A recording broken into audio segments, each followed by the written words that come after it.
This week on Security Decoded, John, Mike, and I are going to break down the latest exploits through the headlines.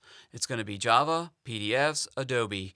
We're also going to explore the latest malware threats out there, and phishing is a threat again.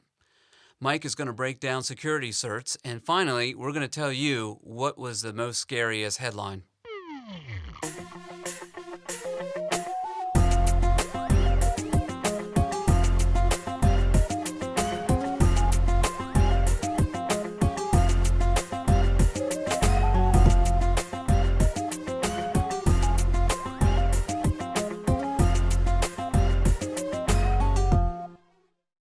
Welcome to this week's Security Decoded. I'm here with John and Mike. And how was your week? Mine wasn't too bad. A little busy at work. A lot of information out that we'd like to get out to everybody right now. There's a lot of news items. Mike? It's been a busy week. Very busy week. A couple things in the news besides that were not security related. We have a Carnival cruise ride that is just turning into a total disaster. Yeah, Has anybody had a vacation like that? No, but I'll tell you what's scary is I'm getting ready to go on a cruise in April. So. That's enough for me to not go on a cruise. Well, I think you can look at that cruise and say, well, that's the worst case scenario. Yeah, and I've had good luck with Carnival so far, and we're not going to Carnival, but still. Well, there's poor people. They really have had quite a vacation. So I would have thought they would take another boat out there and gotten people off that boat by now. Yeah, they have so many in the fleet. I guess they have so many that are out now. They just can't go out and disembark. Well, they said another one brought them food, so why didn't they just pick people up at the same time, fill in the empty rooms at a minimum? A food transfer underway is a little bit different than people. I think it's more of a liability. They're not issue. underway. So, that's the problem. Well, they're adrift. Yeah, they're adrift. Yeah. And I saw that the Coast Guard cutter was hanging nearby just in case something else went wrong. Yeah, and it's more the concern for the people or the customers that are on board, and they're basically getting very uncomfortable with their situation. So that can lead to a lot of hostilities, and they're more so there for the safety of the people, weather conditions, the customers, and to make sure that they can keep updated on it. Any kind of medical emergencies, I guess they can airlift them out. They can. They'll be pre-staged. They have the ability to send someone on board. Then they can get everything ready for any kind of transfer that they're going to do. Great. Well, let's go on to our security topics now. First of all, did you know that you can watch live? We have a recorded Security Decoded every week live, and while you watch, you can join the chat room with other live viewers. I see we have at least one person in the chat room. Hopefully they'll ask a question. And we can record it so we can be interactive with you. So the first article, the first news headline that really jumped out at me is hacked emergency broadcast announces zombie apocalypse is here. So what happened is we have a TV station out in Montana who is broadcasting their normal daytime TV, and all of a sudden the emergency broadcast comes on and says the dead are arising from their graves and now are attacking the living. Yeah.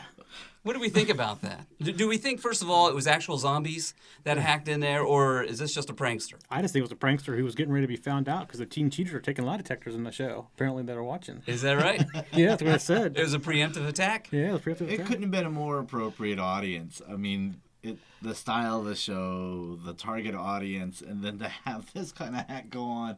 I can guarantee you had a couple people locking doors and looking out their window. I'm sure there were a couple of people who started to go to the bunker.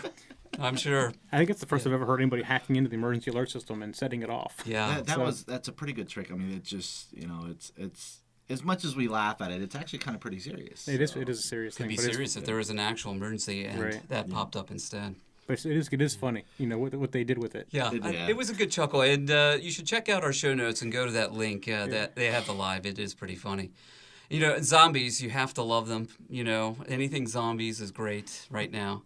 But zombies, you can't live with them and you can't kill them, apparently, because they're already dead. Yeah, right. Well, on to some more serious ones. The federal government says an internal site was breached by hackers. No critical functions were affected, but we have our friends at Anonymous did an attack, and this was the emergency systems. This is what was attacked. Right, and it scares me a little bit about it was the U.S. Federal Reserve that they exploited. So it's a little scary. You know, I mean, Federal they were- Reserves are money, so Yeah. I mean, they were able to extract about 4,000 pieces of information, and not only were they able to get the information, but they reposted it. right. So it was almost their badge of courage. Look what we got. I'm going to repost They it. did. The Federal Reserve did stress that no critical agency operations were affected. I mean, it's good, but it's still, it's one of those, I guess, warning shots. Right. We need to kind of button it up a little Yeah. I bit mean, what's tighter. going to happen next? You know, they're just out there teasing you, kind of like, look what we can get into. Yeah. You know, at this point. So what would have happened if they did get to some critical systems? Could they have influenced the market? Could the dollar rise? Or could I'm we not gonna have- see Dennis Hawkins on the $1 bill or Yeah. something. I would like that, actually.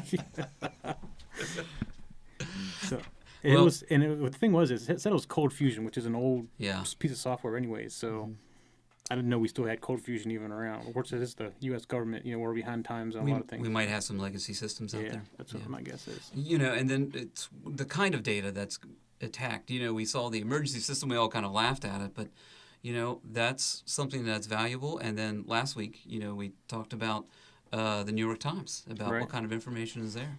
So here we have what could be actual currency. Anonymous might want it just for the publicity and just to prove they can get Right. to the federal government. Right, exactly. And we had the Energy Department networks were hit by a sophisticated cyber attack. And this smells like one of your APTs, John. What was at work here? APTs are usually classified after.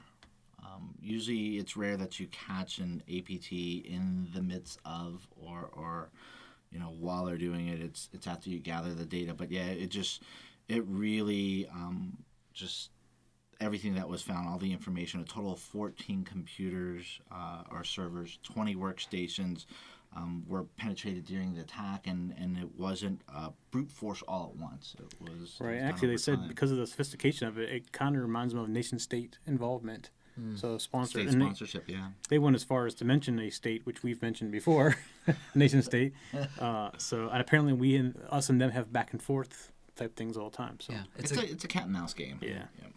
what it kind of reminds me of is during the Cold War, that our submarines used to play these kinds of games with the Soviet submarines as well.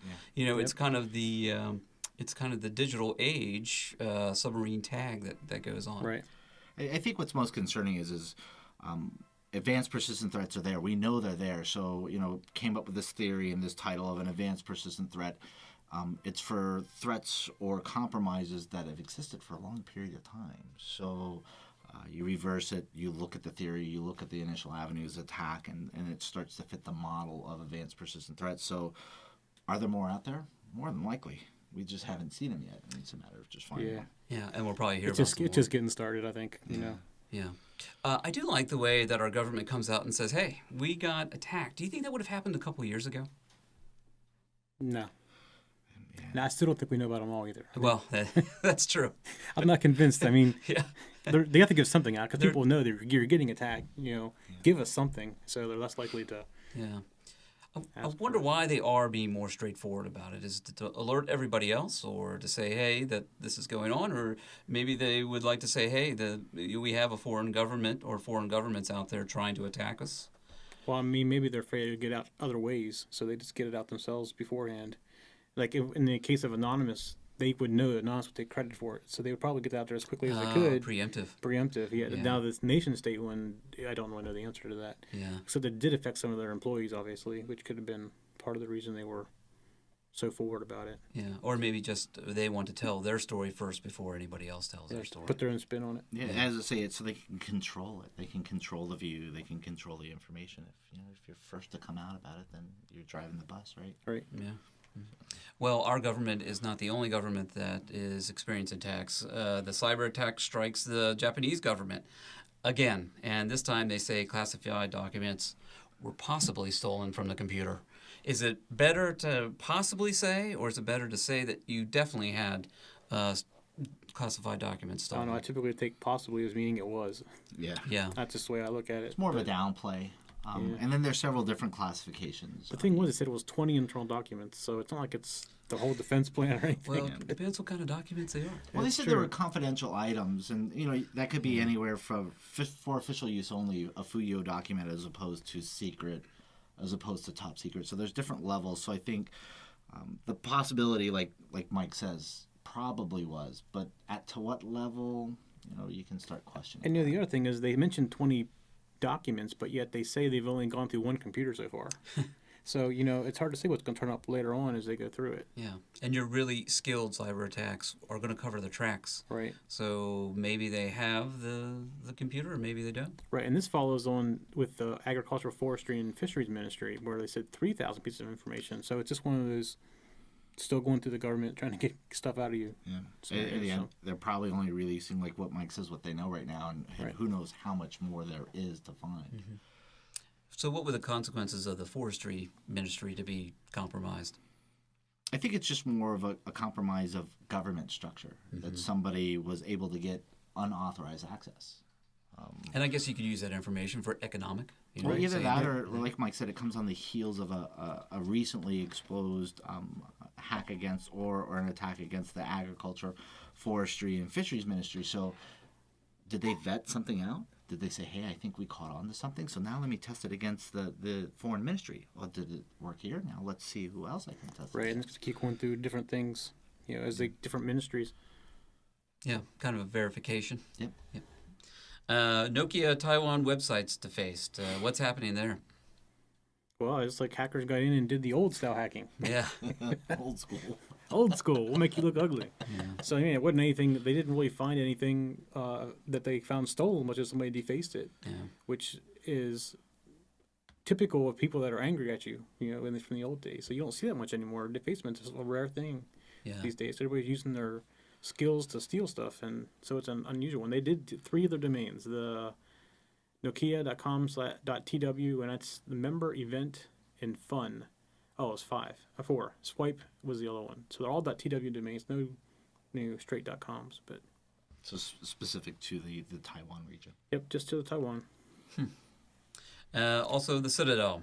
Some more cyber spies going on. Seems like that's a common theme right now. So this one could be espionage. In Sweden and Denmark, we go to the other side of the world. Right, and it's funny because this is an old program that used to be distributed all the time. The developers of it took it offline for whatever reason. The same developers are now using it for espionage. So somebody's probably paying them to do this work. Yeah.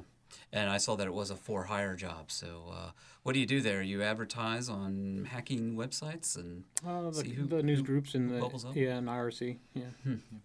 How about Anonymous? Is this something that they would be interested, or are they more for a show instead of cyber spying? They're more for shock for one. I don't know. I mean, this wouldn't something for them. They don't really try to spy on people as much as they try to deface to get FaceTime value Public of it. mess- It's or- public. yeah. It's public. To show up in front of people and stuff. A political message. I mean, Anonymous tends to serve an agenda, like Mike says. So, what does the purpose of espionage serve here? It's you want to be quiet, very low key, as opposed to Anonymous is very loud. And look what we did. So, I wouldn't doubt that this is probably not them. Yeah, I would. Yeah, it's not their style. They're not generally in the espionage game like that. And they would probably want everybody to know anyway. We'd probably know if it was them. Yeah. Python. Wikis hacked. Yeah, that's another defacement. For the most part, I mean, somebody got into the wiki and destroyed it. Well, didn't necessarily destroy it, but they defaced it. It looks like that information they got to actually deface it, what they got middle of last year, and they just finally got around to defacing it. So they were like the low and slow hackers, where they got access to something and they didn't really take action on it for a period of time. So no idea what they're doing in there since. As I said, July 25th, 2012 was when they think they got in and got the information. Yeah. Low and slow. July last year. Wow. And it took them until this week to actually make a change to the wiki page and stuff. So if you find an old program. I was just say, or do you think that somebody maybe sat on it just to let people forget, and then? Yeah, or I'm wondering if it wasn't somebody inside, that's disgruntled. That it wasn't really what they think it was, where they got it from. But they mentioned Moin Moin, which is a wiki. Yeah. Yeah, a wiki version. So. Low and slow, is that an IT security professional's worst nightmare? Oh yeah. Yeah. Yeah. Probably the hardest thing to ever see. Yeah, and that's the good guys do that because they know, you're never going to see them. In the process of doing the low and slow, they're putting in other back doors and things like that. It's in case you do find one, they got another one. Just keep on going. So you never even know they're even there. So We're just right now because we're just basically trying to tread water and we're trying to keep up. So it's the whole theory of the squeaky wheel gets the grease.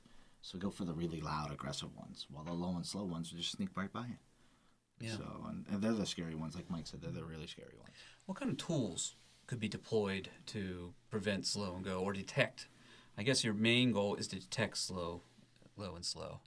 well, I mean, there's a couple of tools you should probably have on every machine. One of them would be like a HIDS. So if you see somebody making a change in the background, you can see that it's done. Changes But- to the OS or Yeah, changes. but it's hard to do when it's on your desktop because you make changes to your desktop all the time. Yeah. But on the server, it's easier. But you can still install some things on your desktop. You just got to kind of watch it a little bit. That's one. There's things like FireEye, sit in line, look for callouts. You should normally some general rules. Don't allow SSH outbound, things like that they would use for channels to get out. Although they're getting smart at that too, they're using SSL, which is something we all use every day. So that makes it hard to find those. And we talked about SSL last week. Yep.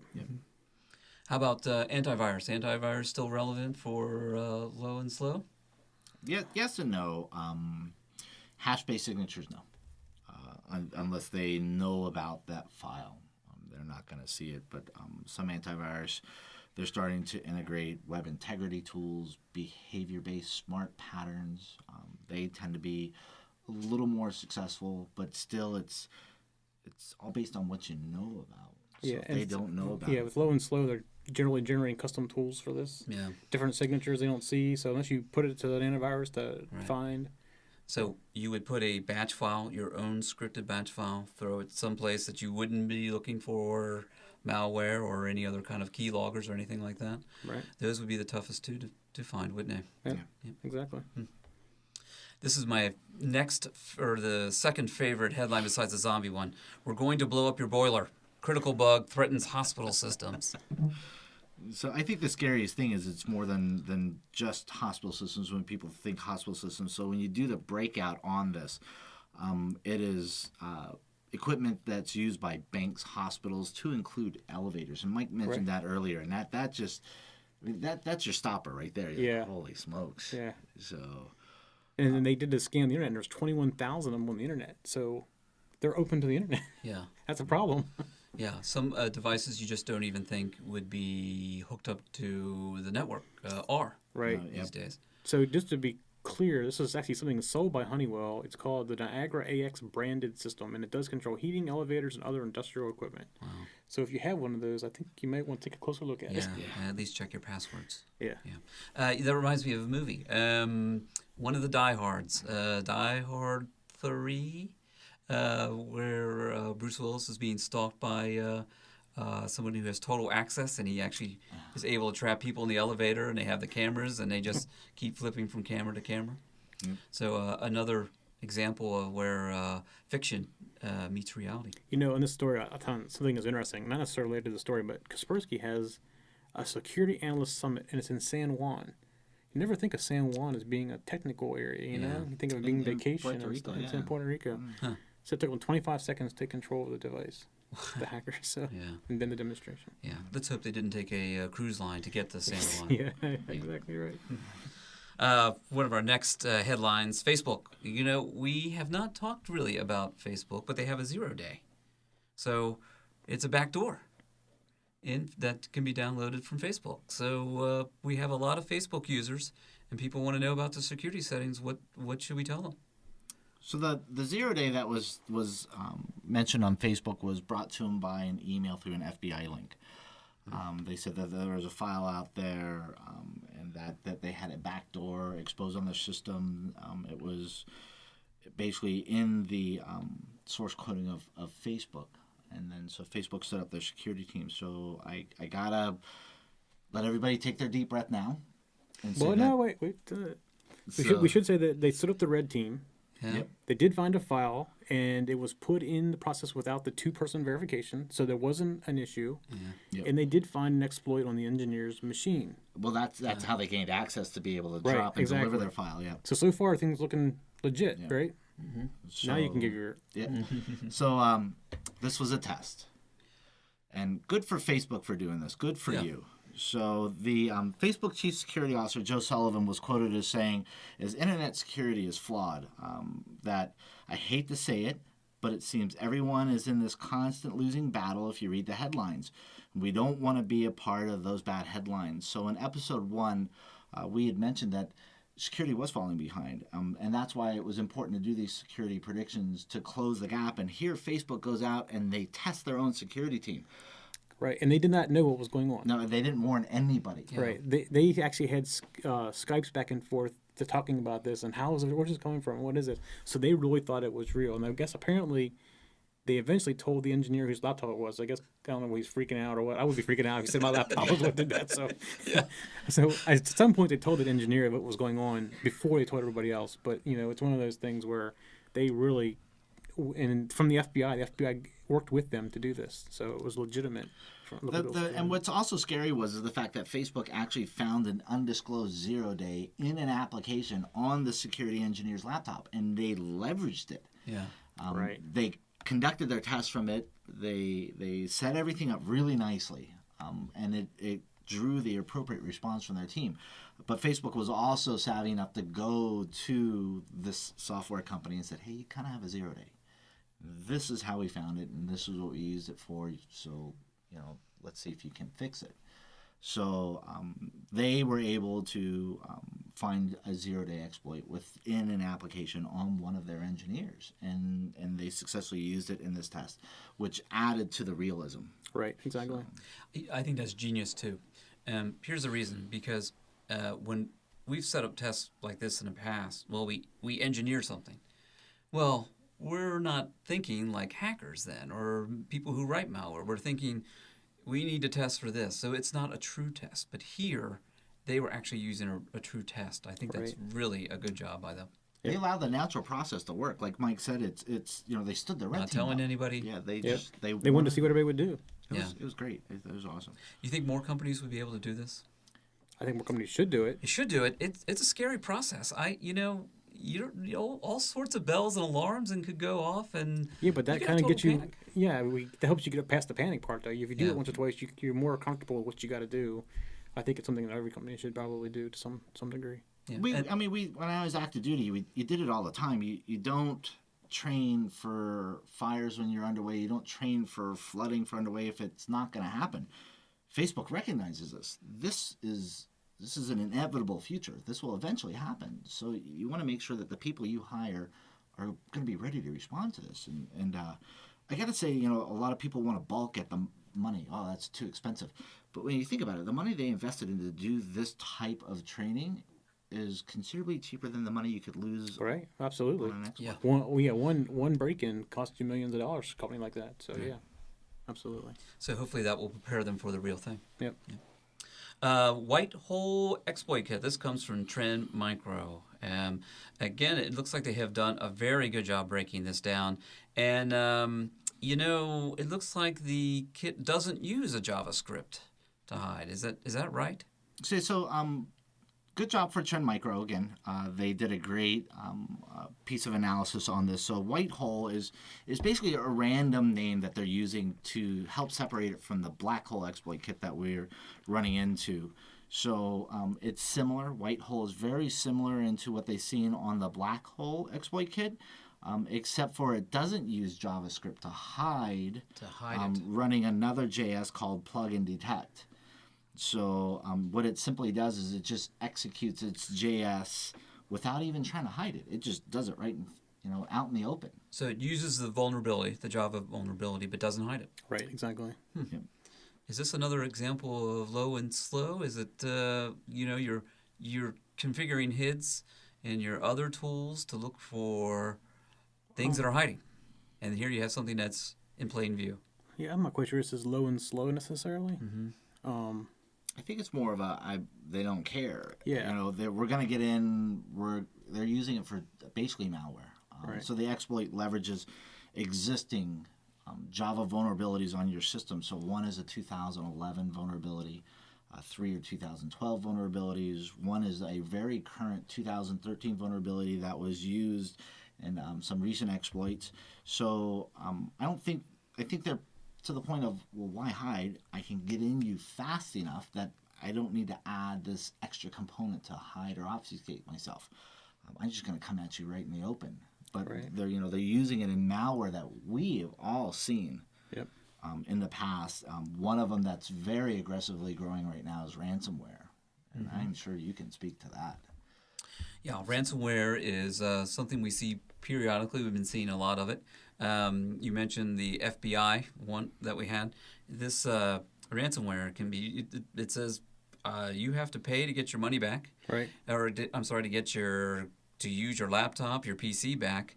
And what happens when you do pay, when you put your credit card in there? Well, they steal your credit card and you don't get your laptop back. You're still locked. And the thing I found interesting was that it considers this still to be a beta. Yeah. So what's the end one going to be like? Yeah, it'll be interesting. We'll have to check back with Trend Micro on seeing how many they're seeing out in the wild, Right. and Now- see if it changes. Yeah. And they put out 5 CVEs, and on my screen here I have the 5 CVEs. The CVE is 2012 and a 2011 one. Yeah. So they go back quite a ways. There's 5 of them up there that relate to this. And I can buy this on the net, when I'm going to look for my hacker website. Yep. I can buy it. Trend micro analysts have found that this is actually available on the market anywhere from $200 to $1,800 and like Mike says, this is the beta. They're still tweaking this code, and they're successful enough that they can sell it for as much as $1,800. That's all. So Sean asked, because it's a Stuxnet variant. So I don't think so. No.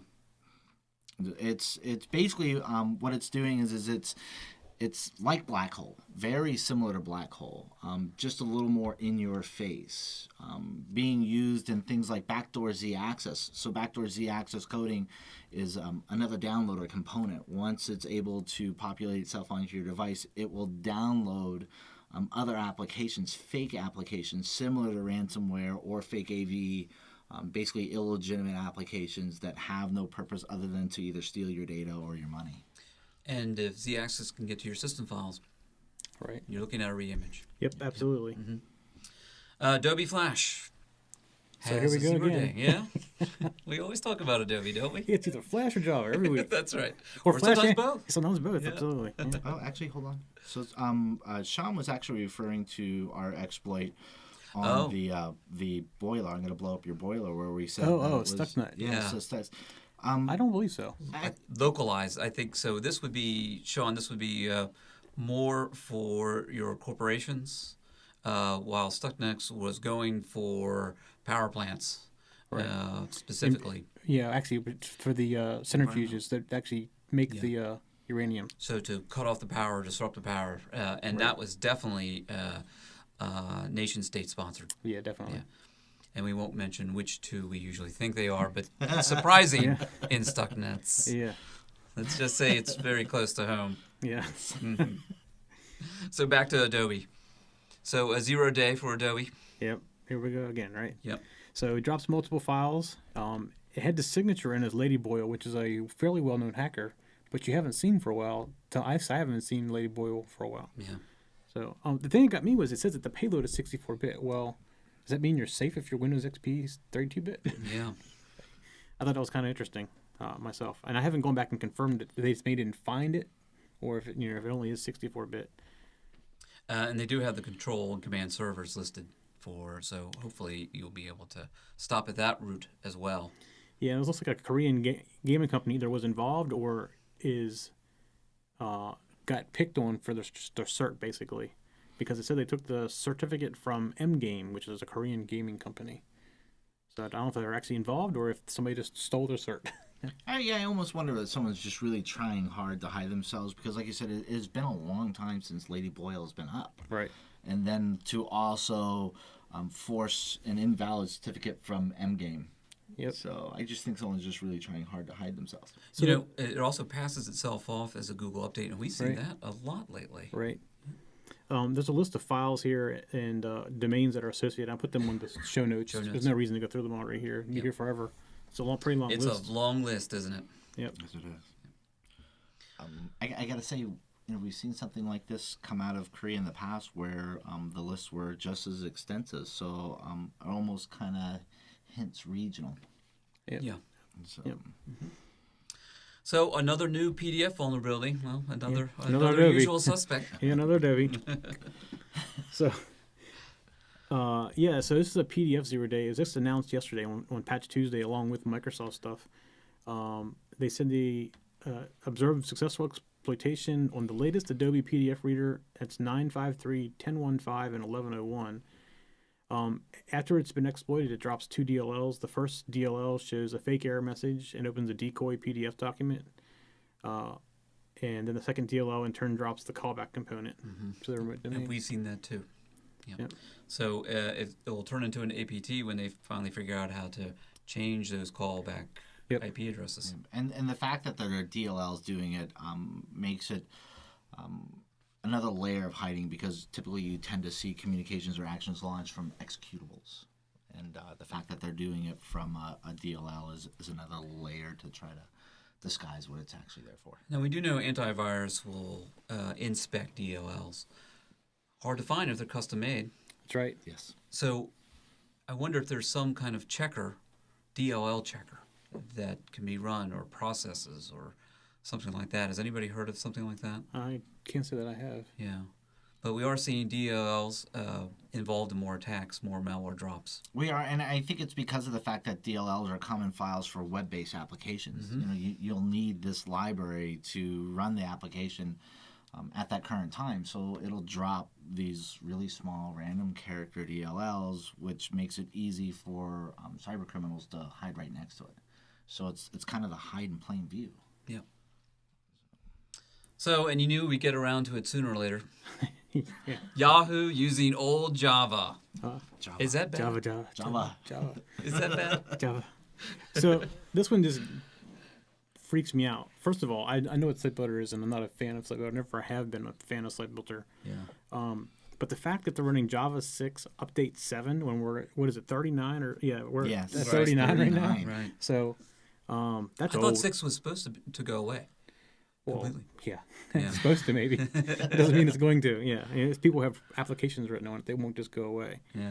So, yeah, that just scares me. I don't know why somebody would have something. And that version was released in 2008. It's 4 years old. Almost 5. Yeah, we're going 5 years. So, Now, you do a lot of web building. yeah. And you've used Site Builder. Yep. Do you see any? How about a performance issue with the Java? We know it's a security issue. It's just Site Builder in general. I can't. Well, Site Builder in general, I've never really finished anything on it. Like, I never liked it. So, I know it's bad for search engines, the way it does things. The canonicalization that they do. They mix up www, not www in the links, and so it's all kinds of things. Search engine wise, it's just not good for. Yeah.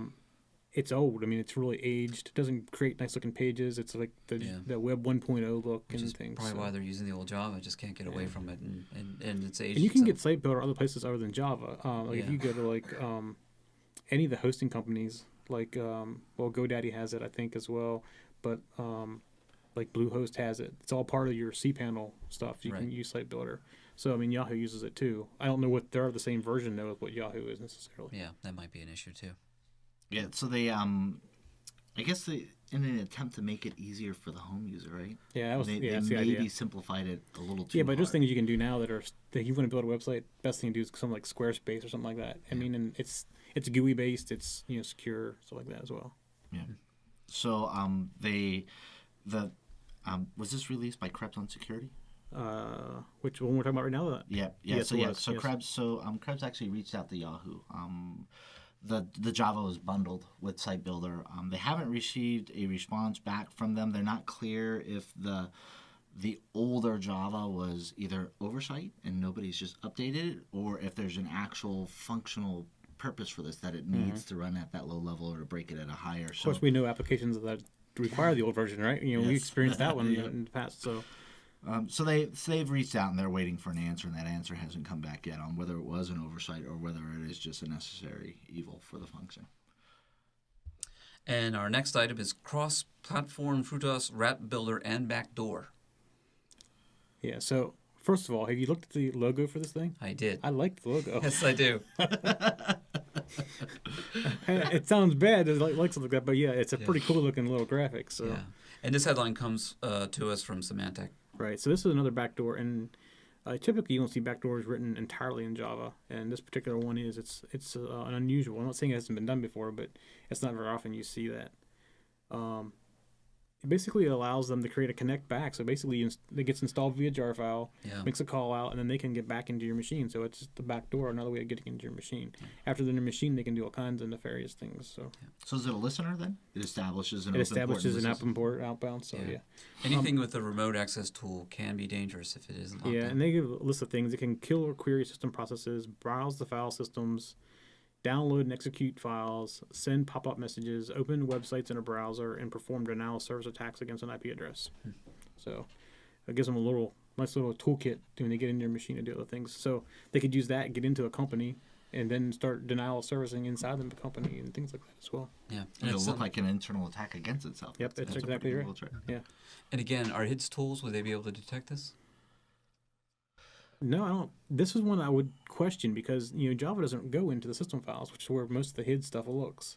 It's just going to ride in the user directories, especially if it drops in as a jar. That drops in a temp directory. Right, it's a user temp directory, so it's not going to be easily noticeable. I wouldn't think. Yeah. It's low level. Doesn't need a high amount of privileges. Doesn't need administrator rights.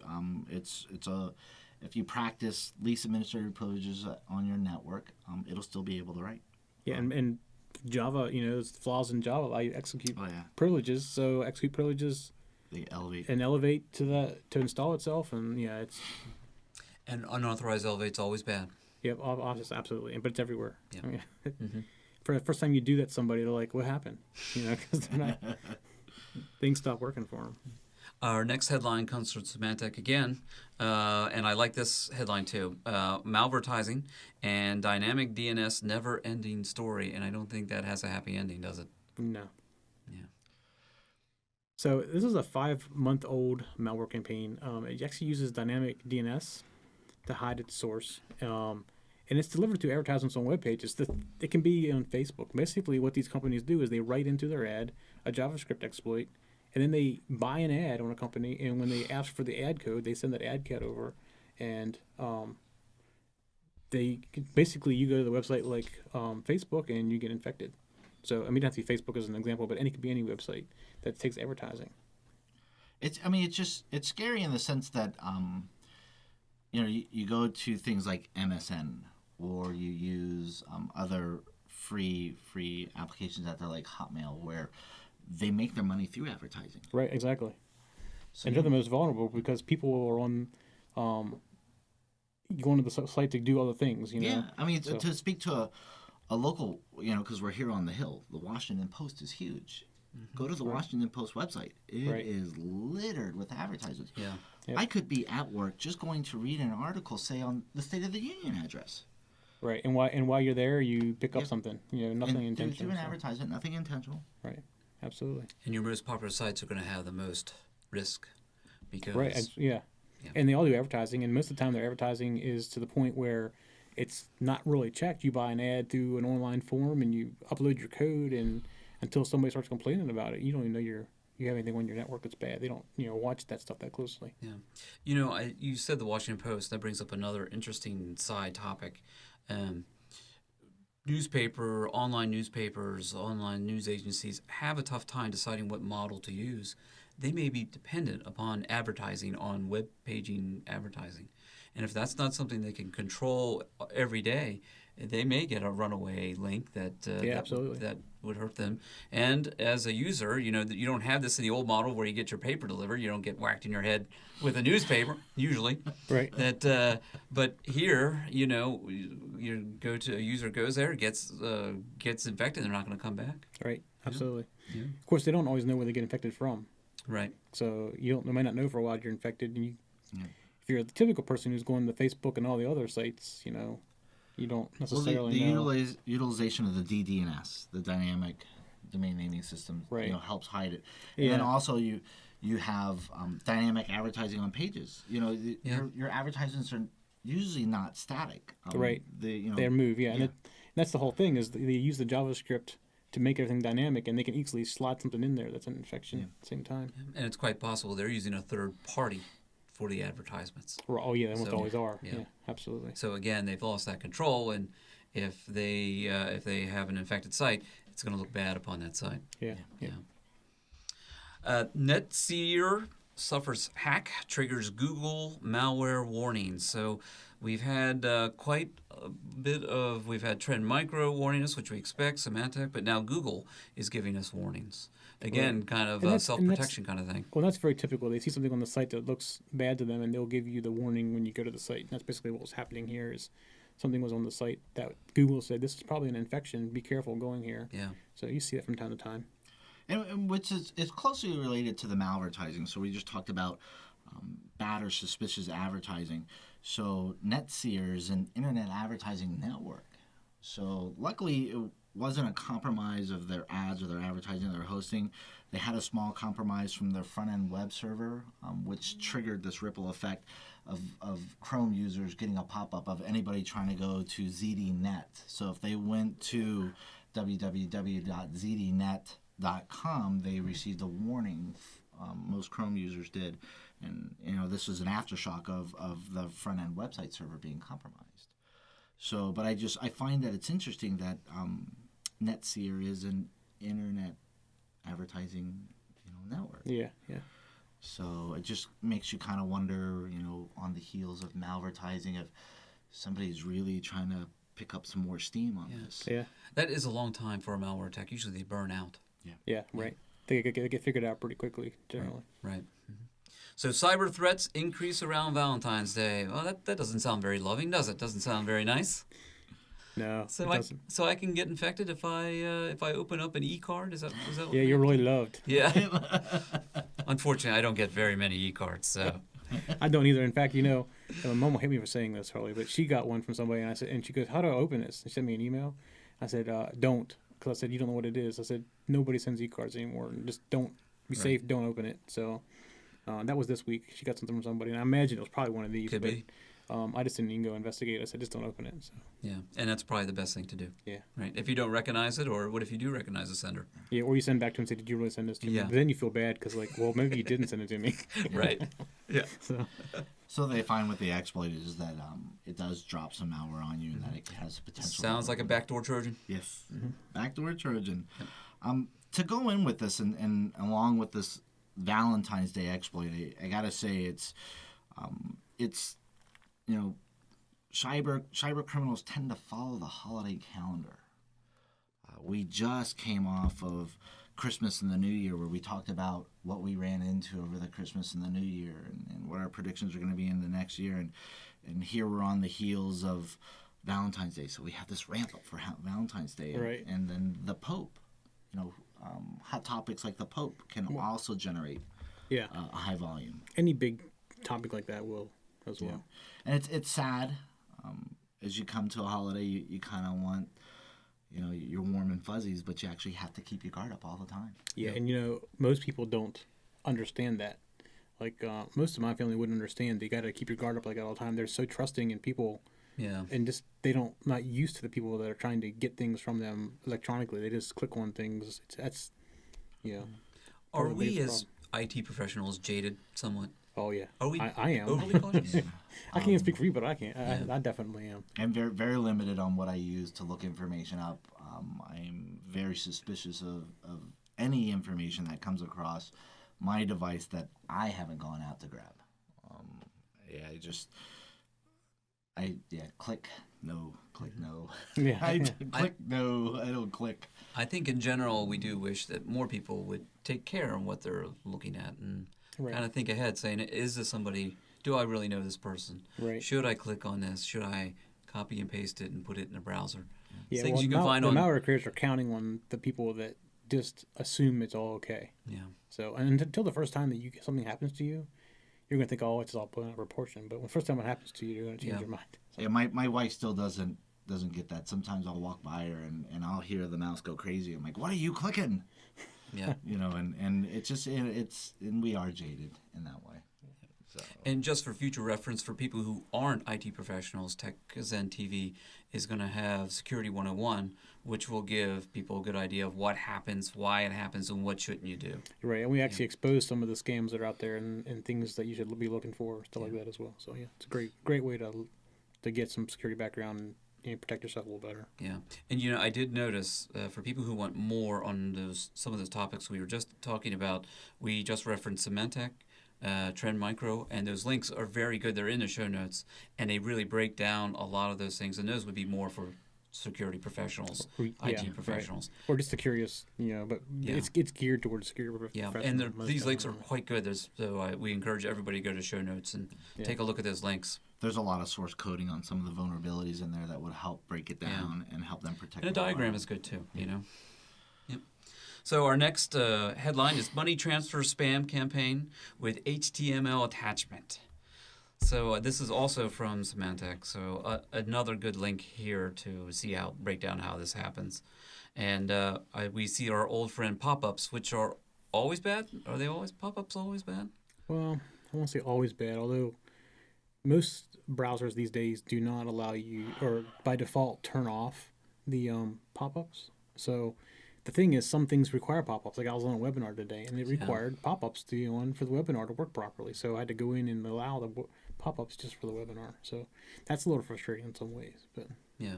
Sometimes though you can do a one-time pop-up for like a known webinar or something like that. Right. Well, that's basically what I did. Is I told it that site was okay, but it's one of those things where you used to be in the old days you don't have to worry about that stuff anymore. But now, now I get nervous when anything says money transfer spam. So apparently you click on the optional button and this goes to a website that looks like a familiar bank login.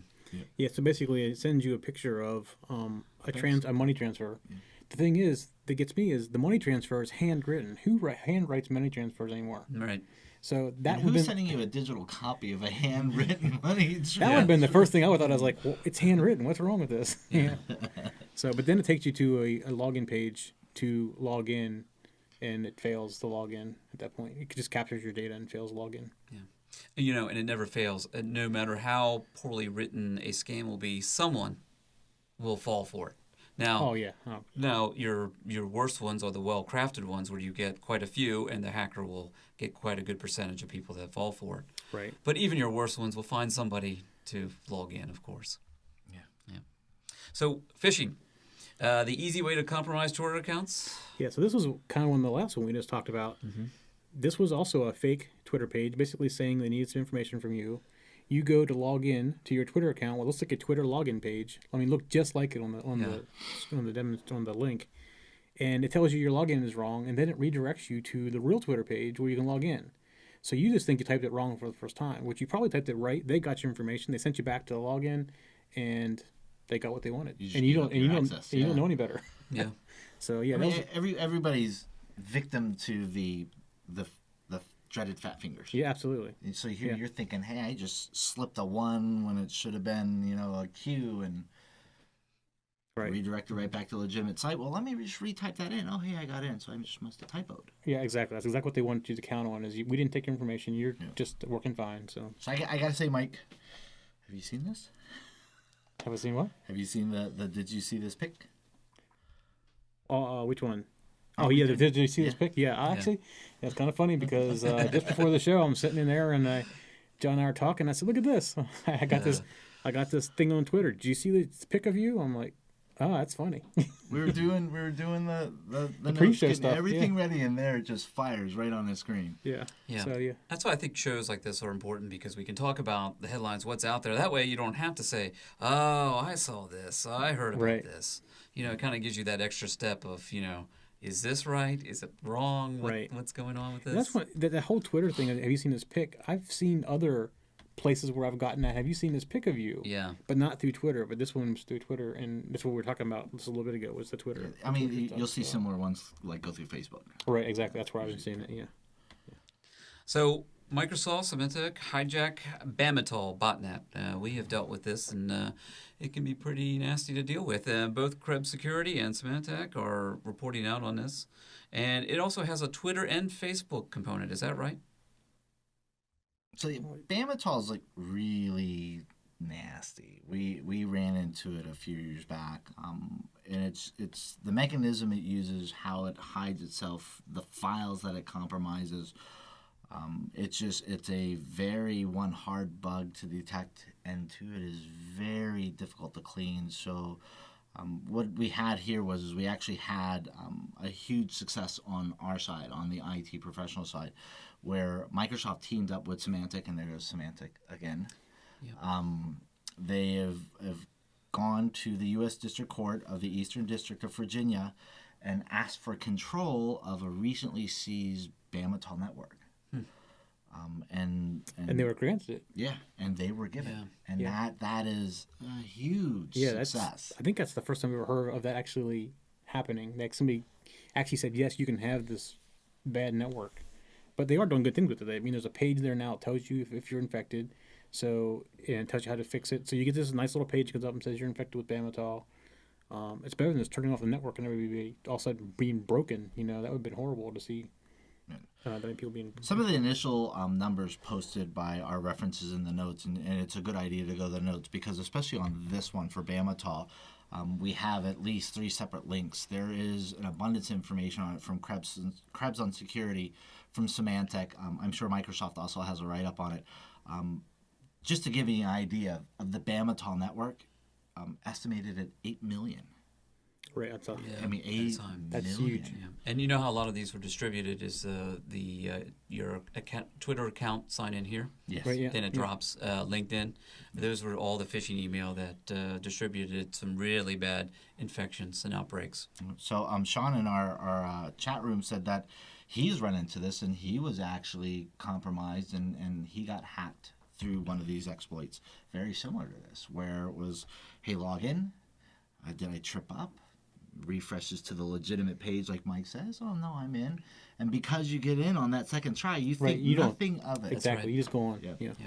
So think about it. You know, whenever you do these, we interview a lot of people that do get infected, and they say, you know, I knew I shouldn't have clicked on it. That's how they always started out. And then they say, well, nothing really happened. So I clicked on it, and nothing happened. I went on, and then a few hours later, then they started to see some residual. Yeah, when nothing happens, that's the scary thing. That is. Something should always happen when you click on it. That's right. So, Operation Beebus. This is one of my favorites again. This one's from FireEye, and again, a very good write-up and a very good diagram on how it actually happens. I'm curious about this one. They do a great job in their diagrams. Yeah. FireEye does. Their breakdown, and it's almost real time. Yeah. And they have a great environment for it, and you can really pull a lot of useful information to help button up your network almost immediately. Right. So, but yeah, their write-up was great. Yeah. And it did reference that the first time you saw Beebus is RSA, during the RSA compromise. Yeah, I did reference that. Yeah. Yep. How can smaller businesses protect themselves if RSA is going to get hacked? Now, RSA has a lot of assets that somebody would want, and they would have more attempts. But how can smaller businesses protect themselves? You know, they may not be able to have a HIDS or... Yeah. It's more of a anything like that. lessons learned. It's a lot of user education, too. I mean, Yeah.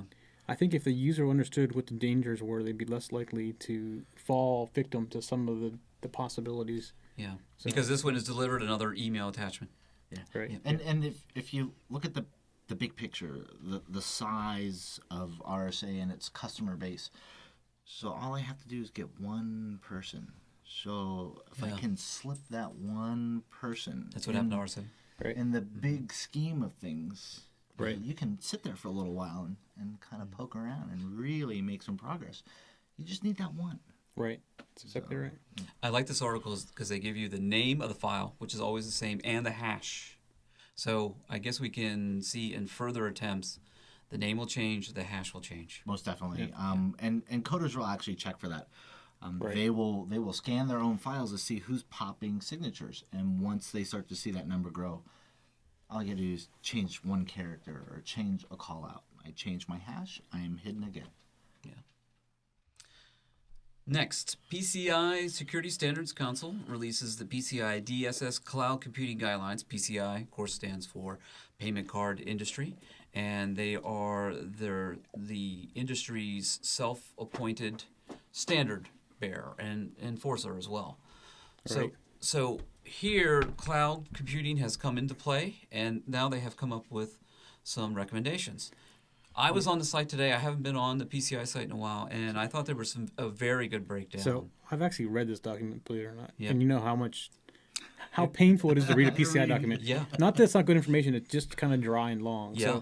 So the first thing that I had seen was actually a document that was an overview document of it, and then it linked to the final document. And it's interesting how they did this because they actually define the cloud. So, the cloud is very ambiguous. Everybody has their own idea of what the cloud is. And they actually put it into terms like, this is what we're calling the cloud, this type of cloud. They need to define this. Because if they didn't do that, you could understand how their recommended standards, because everybody's different. Everybody has their own idea of a cloud. So they pretty much defined the cloud. It's a little dry like most PCI documents, but overall it's very good. And I'm surprised it took this long to get that kind of standard. Yeah. So, like with any new technology, you see how it has to shake out. Yeah. One of the challenges for anybody who is trying to be PCI compliant is here is a cloud where you don't have a lot of control right over what happens in the cloud. right. That's almost the opposite of what PCI is total control. Yeah, exactly. And it depends on the type of cloud. Is it a private or public cloud? Exactly. Are they going to encrypt your data? Who holds the keys to the data? Things like that. You should always hold your own keys. Don't trust somebody else with your keys and things like that. But, Yeah. And that article also did, or I guess, white paper standards. Yeah. I guess that it'll be the official standards. That is an official document from PCI. Yeah, it's the what do they call it? They have a name for it. The group. It's like a special interest group. It's a special interest group for PCI. Yeah. And it's challenging to verify who has access to your cardholder data processed, transmitted, and stored in a cloud environment. Right. And as you have mentioned before, it's in the cloud. What happens? Who's guarding that? Yeah.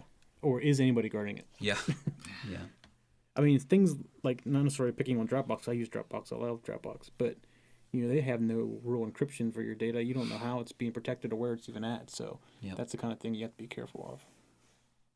Dark side of home automation.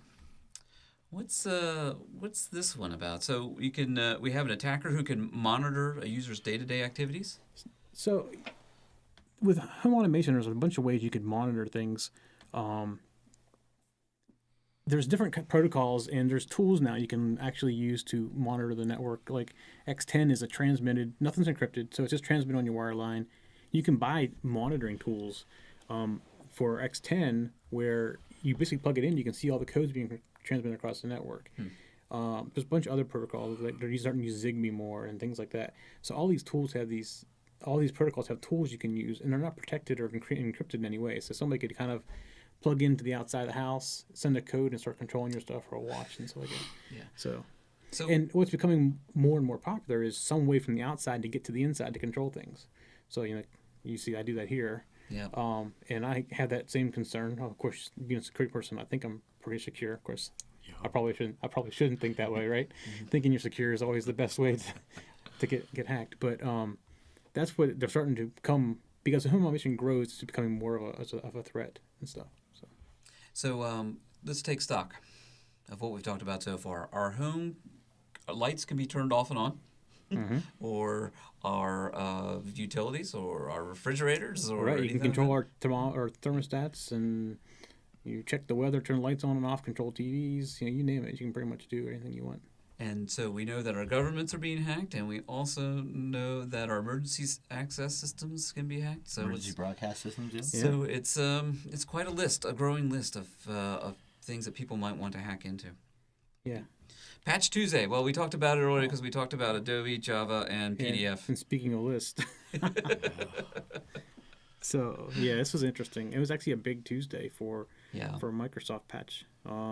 I think I found it interesting in the sense that Microsoft actually identified 5 of their patches. They level them right as far as importance, and they actually used a level that they haven't used in a while. Right, the critical label. Yeah. So, which is basically, the utmost importance.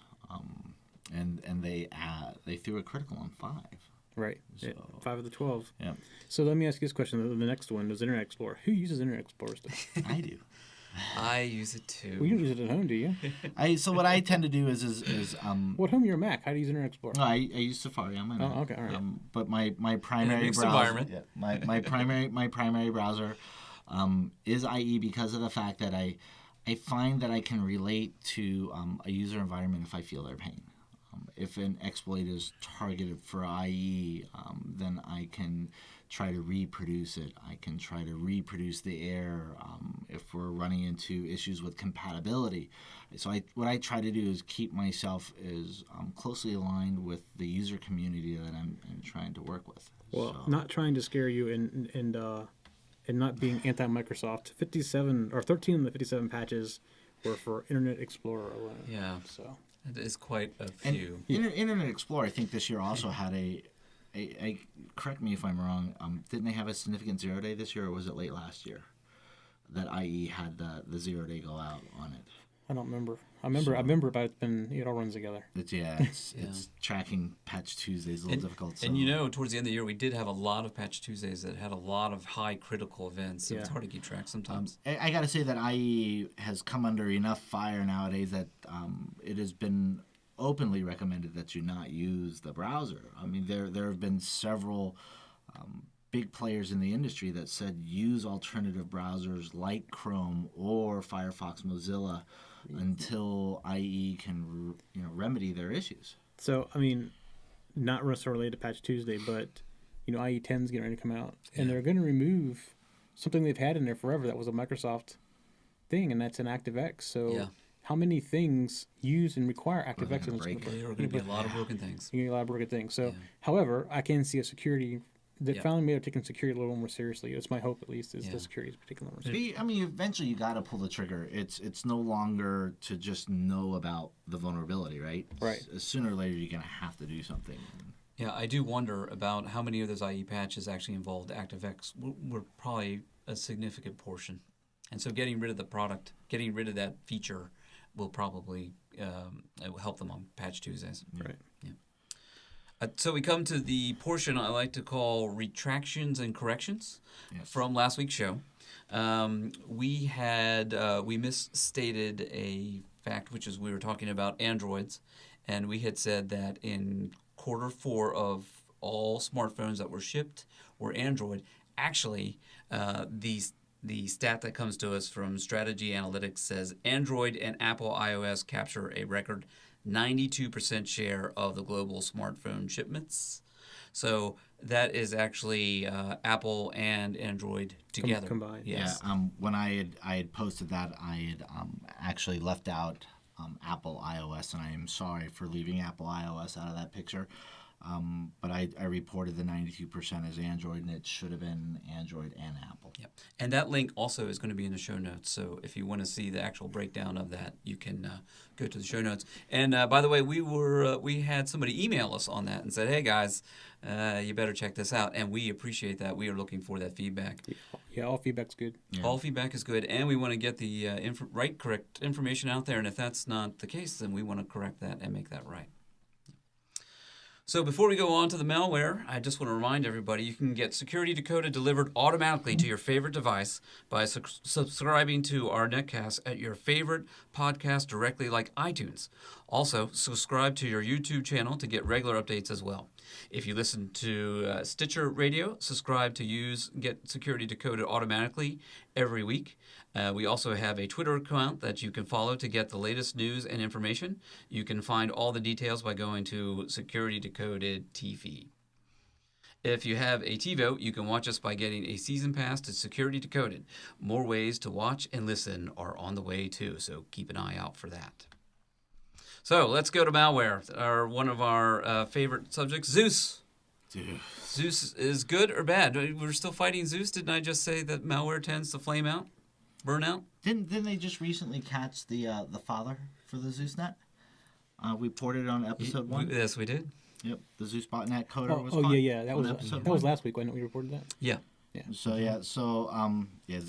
bad. Yeah, so Zeus now setting its sights on Japanese online banking customers, and that's where I never like to hear banking and Zeus in the same But sentence. that's what it's good for. I That mean, is, that's what they really designed it for. Zeus target financial industry, and it's to the point like where we talked about with the white hole kit.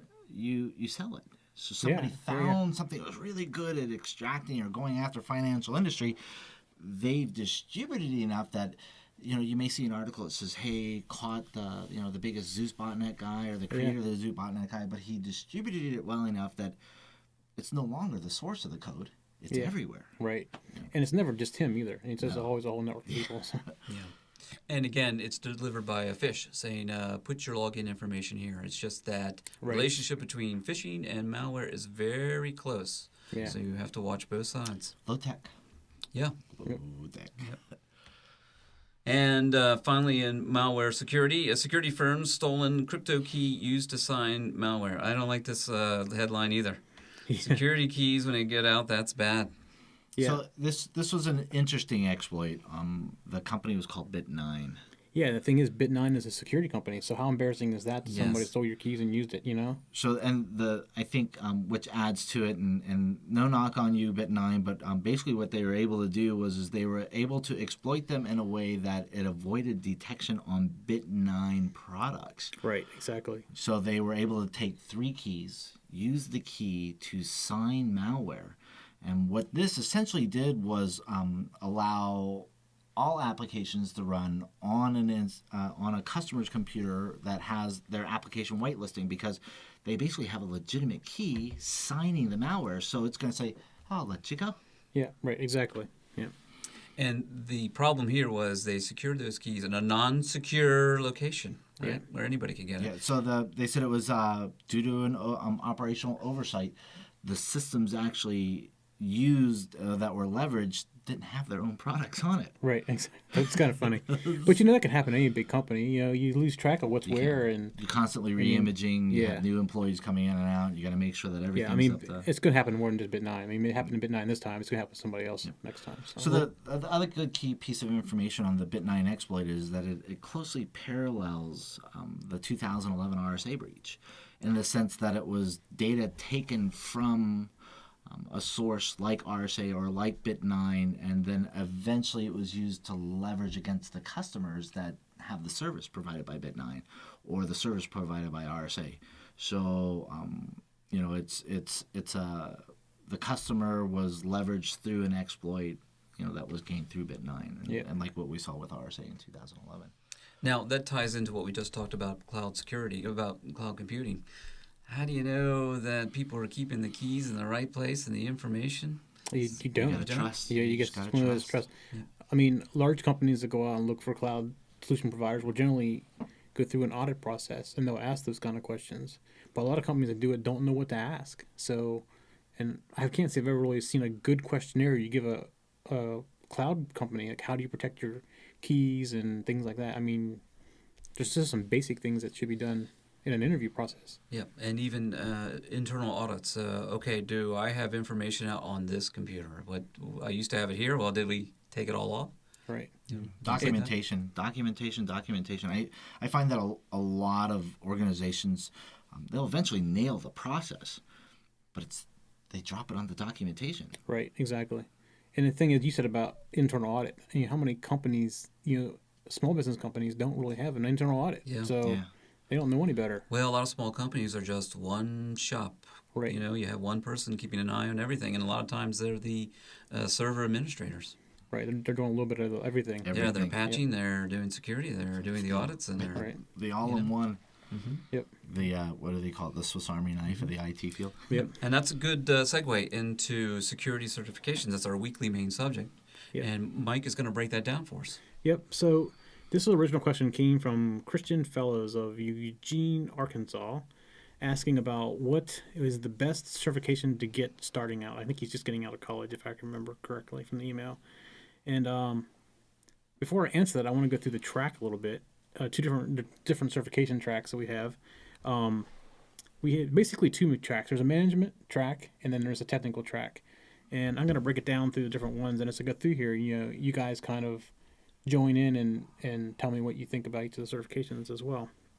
So, first of all, there's, like I said, just the management technical, and then you also have some product specific. Most manufacturers have a certification program for the products. So, any security tool you get is going to have like a program you can go and learn, and they basically give you a certificate.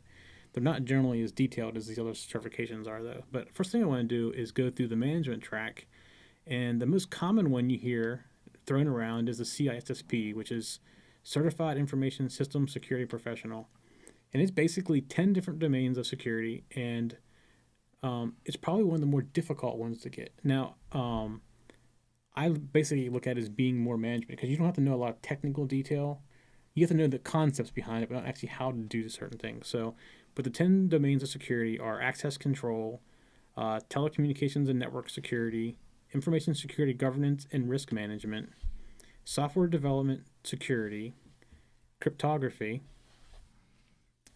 security architecture and design, operations security, business continuity and disaster recovery planning, legal regulations, investigations, and compliance, the physical environment, like how you protect the computer or lock it up, things like that, is in there as well. So I could say that Dennis has this. Yep. So yeah, so Dennis is a CSSP. Now, one of the things we wanted to also mention on this one requires continuing education. Yeah. So every year you have to go and get so many points. What is the points? I don't know what it is. I'd have to look up on the site, and it changed not too long ago. Yeah, so it's Right. either an annual or a cumulative over a couple of years, and they do have it well documented on their site. So you can do it through webinars. You can do it through like the RSA conference. Right. Any kind of security conference, any kind of security training. If you go get another certification, you Yeah, can go another towards certification. it. Things like that as It's well. it's a great form of validation though because of the fact that the IT field constantly shifts. Right, and that's actually a very good thing. So I'm not saying that's a bad thing, but people should be aware. You just don't get it and say, "Oh, I'm certified It's not for fire this." and forget cert. No, exactly. So the one that follows kind of closely behind this, and actually Dennis may know more about this than I do because he knows some people that recently taken this, is the Security Plus, Yeah. and it's from CompTIA, and I know somebody who's taking it and really struggling with it. So, from what I understand, it's a little more difficult than what it used to be. It is a little more technical. You're right. It has changed dramatically from the past couple of years, and is quite an intensive test. You really have to know you have to know a lot of technical detail now. Right. So, I'll go through what the exam contains. 21% of it is network security. 18% is compliance and operational security. 21% is threats and vulnerabilities. 16% is application data and host security. 13% of it's access control and identity management, and 11% is cryptography. So if you had to compare this to a CSSP, how would you compare it? I mean, from what I understand, the test is pretty difficult compared to what it used to be. Yeah, that's what I've heard. So I've heard that cryptology really tripped up a lot of people because you really have to know the whole key process and know the difference between. Whereas on a CISSP, you have to know what a Diffie-Hellman is, but you actually have to break it down on the Security Plus. You have to know the details on it. So I'll put this under management. Would you consider this more of technical? I now? would consider it technical. All right, so I misplaced it where I put it in my list because, from my understanding in the past, Security Plus was more of the management higher Right. level. But like I said, I know somebody who's trying to pass it right now and struggling with it. So I think it can straddle both sides because of the fact that it's probably what I consider a core cert, regardless of management or technical. It's a good, just an overall view of security from several different levels. yeah, so I used to look at it more of being like the A plus, which the A plus used to be like a high level hardware Yeah. thing, and it's the same people who did Security Plus. But yeah, so. And I got to give credit to CompTIA.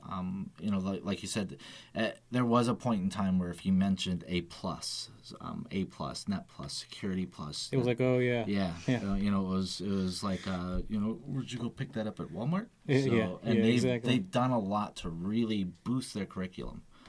So, and it really speaks to the core knowledge that you have within the field. Yeah. So the next one I want to cover is the CISM, and this is from ISACA, and it's a Certified Information Security Manager, and this is definitely management side, and it Yes. covers like information security governance, steering groups, And I do hear on this one that it's not updated as much as the other tests. So if you took a book from 2 years ago, it would It's probably still be the valid. same. Yeah. Yeah. Okay. So it covers things like recovery time objectives, security metrics. It's very management centric. Due diligence, security baselines, And things like that. a lot on the recovery process as well. Yeah, disaster recovery is in there. That and also the attributed cost to security. Cost benefit analysis, tax laws, things like that. So collecting and presenting evidence. Less like the previous search, we would talk like cryptology, and things like that. And this is more of a like you said, more manager driven. Right. Hey, Dennis, can you go grab me the power supply for this? I'll go on to the next one when you grab that. So the next one is the Certified Information Security Auditor. And it's a CISA, C-I-S-A. It's also a SOCA one. And this is more around, like I said, like the name says, it's around auditing. Control objectives, auditing standards, control self-assessment, IT governance framework. So it's some of it's a little bit of the CISM in there as well. It is, and it's I think it leans, like you said, it leans more towards governance. You got to be able to self-check yourself. Right, exactly. So if this is more of if you were going to do an internal audit, or it's an introduction to internal audit. So, and I think the hardest thing that most people have is being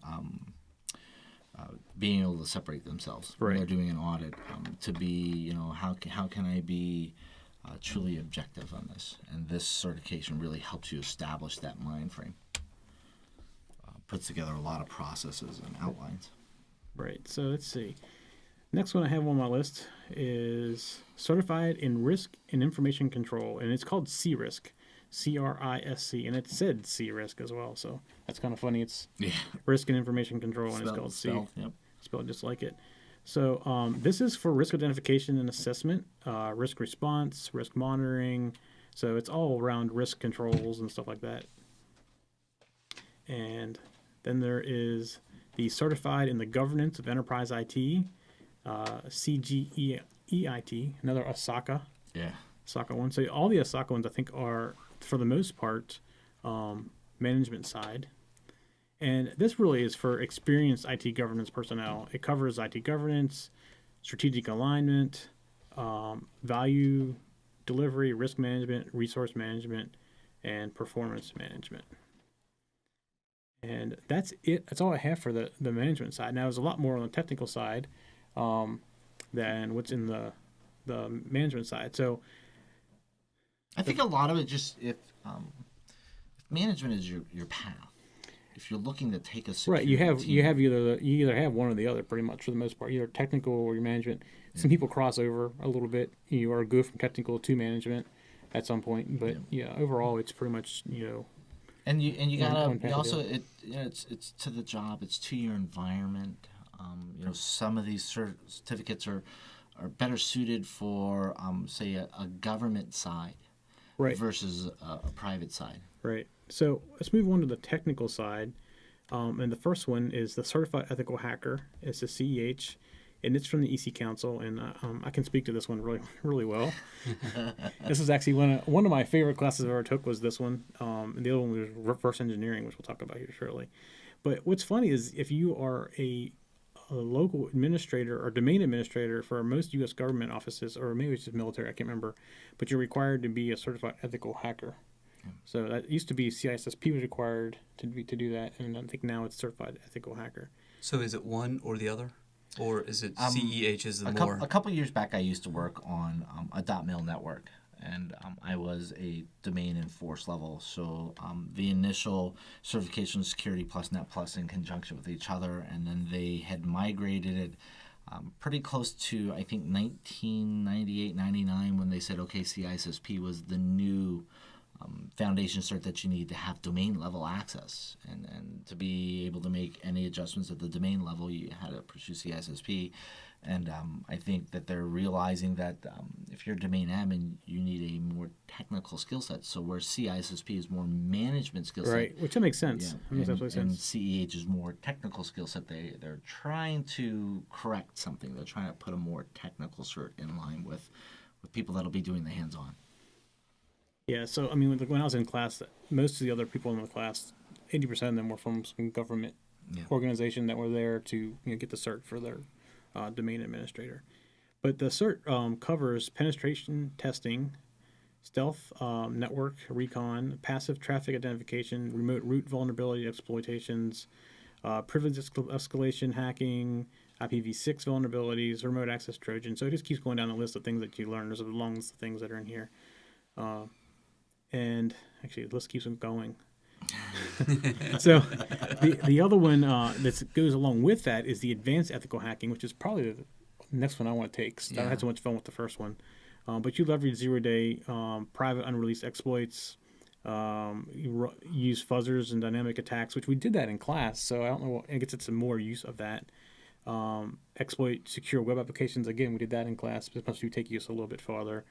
And it's things like you can break into completely patched machines, things like that. So you get more advanced. A lot of hands-on. Oh, it's definitely hands-on. Yeah. It's definitely hands-on. Yeah. I think it's the level of exposure. So some of these things that you were initially covered on CEH, when you get to the advanced CEH level, then it's the exposure to the tool Right. at a new level. And when I took the class, and we haven't talked about this one yet, but it was also the penetration tester one. Yep.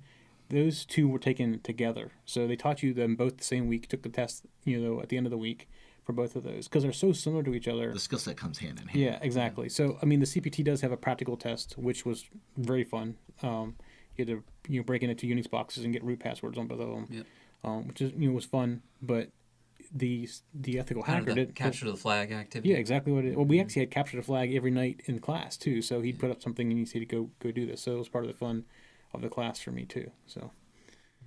And one more thing about the CEH, I took the class, and it was about a year later that I came across a real live cross-site scripting vulnerability, and I used everything that I learned in that class a year later, and was able to say, okay, this is what's going on, this is how we handle it. I kind of remember that, and at first I was a little stunned with how quickly you picked up a cross-site script. And then you were able to speak it out, and like you said, it was just skill sets that you picked up in CEH. Mm-hmm. Yeah, it's one of those things where you don't get to do it enough in real life to, Right. That's why I keep asking for malware samples of reverse engineering because that's fun to do, So, okay, so the next one is certified computer hack forensic investigator. So these people are very important because they're the ones that go into the machines, save the data on the machine, and go through and analyze the data. So these it's basically doing the whole find the malware and figure out how it works and figure out what else it's infected and where did it go. So a bunch of tools you can do this, but this certification goes through computer forensics training for using open source tools, goes over some computer crime, chain of custody information, working with NTFS, all the things you need to know to get things off the machine safely and without destroying any evidence. So I completed that one last year. And I got to say, I picked it for a reason. I have a little bit of a background in forensics. I, at one time, was law enforcement. So chain of custody, evidence handling, plain view doctrine. There is a lot of law defining your scope. So there is also the technical portion. Like you said, it's being able to, what people don't realize is, when I delete something, it's not really gone. Yeah, so it's still there. Yeah, it's learning how to identify those files, right. Be able to extract those files, but do it in a manner that you maintain the integrity of the file, of the box. Right, you have to maintain the referential integrity, otherwise you can't use it in a court of law. So there's all that. So and it was challenging in a way that it was two-tiered. Not only were we doing the technical aspect of it, and there is a practical portion to this test where we have to do a forensics on an image and answer questions and then submit them in. But you have to do it while adhering to things like plain view doctrine, while adhering to the wiretap laws. Right. And so you have to always keep that. Yeah, and that's different depending on where you're doing it at too. Yeah. All those laws are different, especially if you're doing it to other countries. Yeah. But even in the United States, there's different laws. Each state has their own law to some degree. I loved the class. It was a great class. It tested your skills at the same time. You had to maintain that presence of mind while you were doing it. So it was a good course. I liked it. All right, so the next one is a certified penetration tester, which I just talked about a little bit ago. It's very similar to ethical hacker. In fact, I can't really tell you for sure what part of the class was ethical hacker and what part of the class was penetration tester because it didn't really draw the line. I mean, it basically taught you everything at the same time. I do know, reading over the description, this is probably where the tools they teach you how to use come in, because this is the practical test that you had to take. You had to break into something. You had to write an exploit to get into something. Yeah. So this is probably the one that did most of that. But again, I took them at the same time, and I couldn't tell a difference because they're so similar to each other that I couldn't tell which one was each one. But it's a fun class either way. So there's also an expert penetration tester, which this is the one where you attack DMZs, port redirection. You learn a lot more about Metasploit, which you use Metasploit in class, but they don't go in. They teach you how to use it, but there's a lot in Metasploit that you can do that they don't teach you. There's so much there, so they go through that in a lot more detail. Also, hijacking SSL encrypted sessions, which we did that in class, kind of, in a way. So, and then the other one, next one is the certified reverse engineering analyst, and this one I took, and I love this one too. It brought back my assembler days because it's been many years since I had to do assembler, and you had to use no assembler to reverse engineer. So, but it was a very fun class. You basically are learning the tools, some free, some not free, to reverse engineer. Talks about different compression types, different heap overflows, different types of attacks. It's interesting to see how you can put something in memory and have it execute by buffer overflow, and they teach you how all that stuff works. So it's really neat. Okay, so the next one is the certified data recovery professional, and that's not really, you consider it security?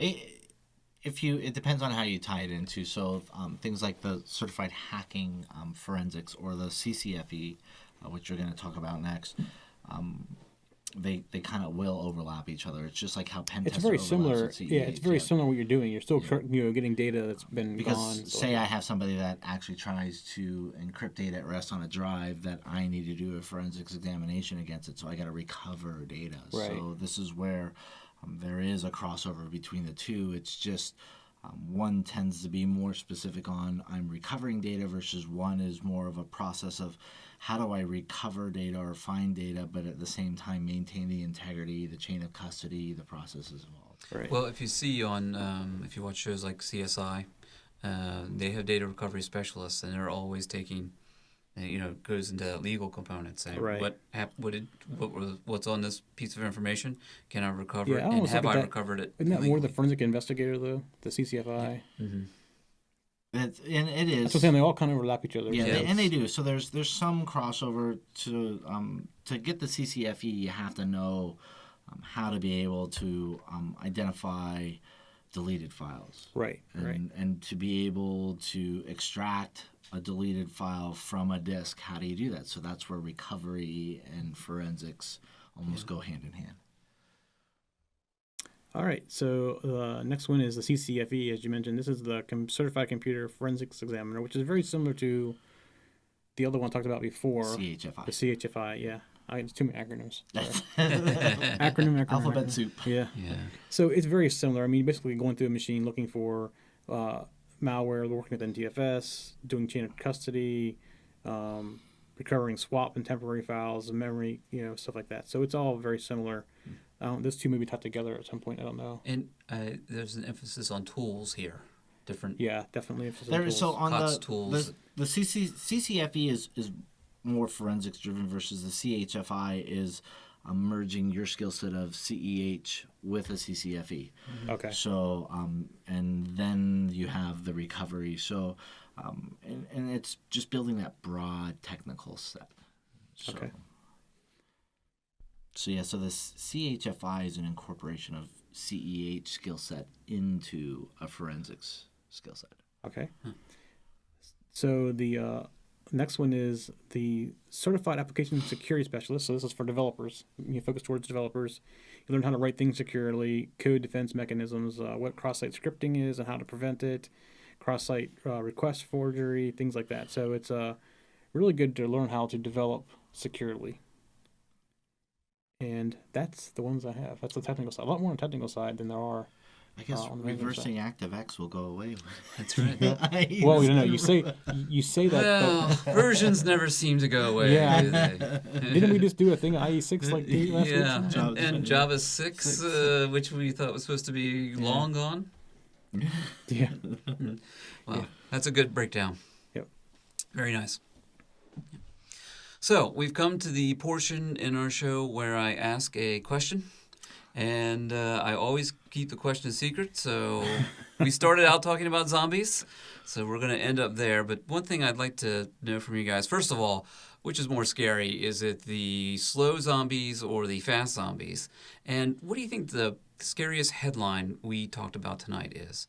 I'll go ahead and tell you, I'm afraid of the slow zombie, because the slow zombie just keeps coming at you. Just keeps coming. He's slow, but he's just persistent. And the scariest thing that we talked about in the headline today is Zeus. It's persistent. Keeps coming after you. Keeps going after your online banking. What do you think, John? I gotta say I'm more afraid of the fast zombie. I'm just not fast. Father Time has done me wrong. What's the saying? I'm safe as long as I can run faster than you. John, I've been on the basketball court. I think I'd be afraid of the slow zombie as well. So, but I think the scariest thing to me is and I think most people will be surprised, is malvertising. I'm sorry, I'm going to beat this one to death. Low tech.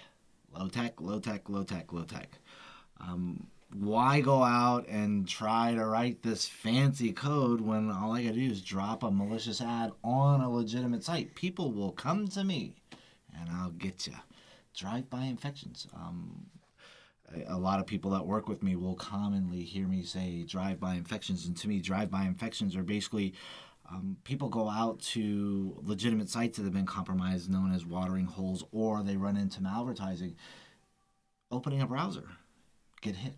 My homepage is MSN, get hit. My homepage is Yahoo, get hit.